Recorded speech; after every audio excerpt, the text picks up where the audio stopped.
20 വർഷത്തെ പാരമ്പര്യം, 26 ഷോറൂമുകൾ. കോൾ 8590046916. മാറാടി പഞ്ചായത്തിലെ പ്രാഥമികാരോഗ്യ കേന്ദ്രത്തിൽ പുതിയതായി നിർമ്മാണം പൂർത്തീകരിച്ച 1-ാം നിലയുടെ പ്രവർത്തനം ആരംഭിച്ചു. വീനസ് ഗാർമെന്റ്സിന്റെ CSR ഫണ്ടിൽ നിന്നും 45 ലക്ഷം രൂപ ഉപയോഗിച്ചാണ് 3-ാം നിലയുടെ നിർമ്മാണം പൂർത്തീകരിച്ചിരിക്കുന്നത്. മാറാടി പഞ്ചായത്തിലെ പ്രാഥമികാരോഗ്യ കേന്ദ്രത്തിൽ പുതുതായി നിർമ്മാണം പൂർത്തീകരിച്ച 1-ാം നിലയുടെ പ്രവർത്തനം ആരംഭിച്ചു. 2500ഓളം സ്ക്വയർ ഫീറ്റ് വിസ്തീർണമുള്ള 1-ാം നിലയുടെ നിർമ്മാണമാണ് പൂർത്തീകരിച്ചിരിക്കുന്നത്. മാത്യു കുഴൽനാടൻ MLA ഉദ്ഘാടനം നിർവഹിച്ചു.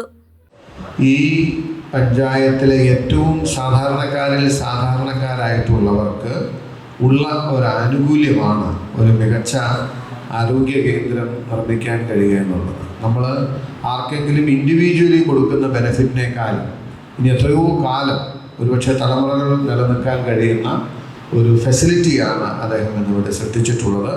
വീനസ് ഗാർമെന്റ്സിന്റെ CSR ഫണ്ടിൽ നിന്നും 45 ലക്ഷം രൂപ ഉപയോഗിച്ചാണ് 1-ാം നിലയുടെ നിർമ്മാണം പൂർത്തീകരിച്ചിരിക്കുന്നത്. Venus garments international managing director Mathew ജോസിന്റെ മാതാപിതാക്കളുടെ ഓർമ്മയ്ക്കായിട്ടാണ് കെട്ടിടം നിർമ്മിച്ചു നൽകിയത്. ചടങ്ങിൽ മാത്യു ജോസിനെ ആദരിച്ചു.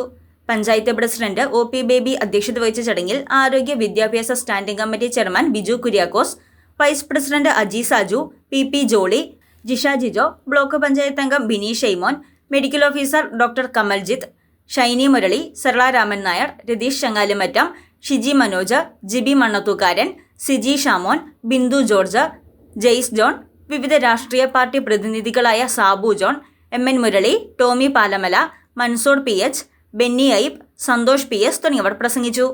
News desk Muvattupuzha news. ആദ്യം ടെൻഷനായി. മകളാ പറഞ്ഞത് അഹല്യയിൽ പോകാൻ.